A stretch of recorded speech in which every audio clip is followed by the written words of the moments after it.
Bonjour, Dr Fabrice Thoin, je suis somnologue, cardiologue et je me propose de vous présenter la prise en charge des troubles du sommeil au sein de la clinique Bonneveine. Alors, les troubles du sommeil peuvent prendre des spectres extrêmement multiples. Ça peut être évidemment l'image de l'obèse qui présente une somnolence, une prise de poids, secondaire en grande partie à l'apnée du sommeil, qui est un vecteur de prise de poids, mais aussi le sommeil peut aussi être représenté par de l'insomnie, par des difficultés d'endormissement, des réveils multiples, et cela même sans surpoids. Donc des jeunes femmes de 25-30 ans sans surpoids peuvent au contraire présenter non pas une somnolence, mais en fait une insomnie, un stress permanent, et puis aussi des fatigues diurnes, des fatigues pendant la journée, sans pour cela ronfler ou avoir un témoignage d'apnée pendant la nuit.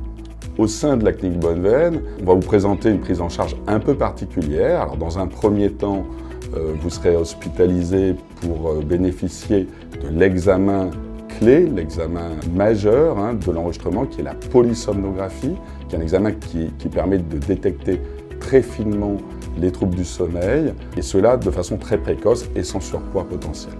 Alors vous dormirez, on vous montrera justement toute la mise en place.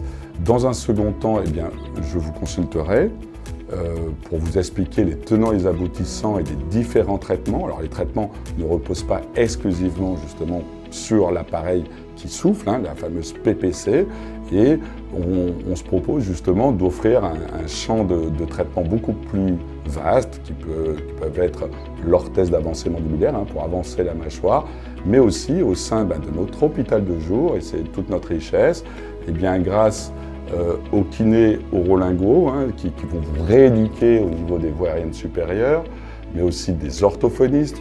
Il existe souvent des troubles de la déglutition qui sont responsables de cette apnée du sommeil.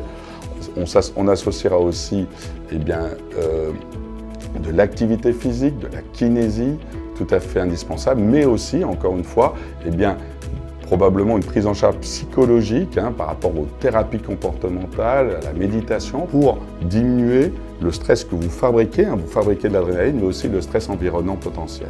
Alors il faut savoir qu'il y a des études très sérieuses, notamment sur la rééducation myofonctionnelle, cette fameuse rééducation qui permet de diminuer de 50% l'incidence de l'apnée du sommeil. Il en est de même pour l'activité physique, pour le régime associé.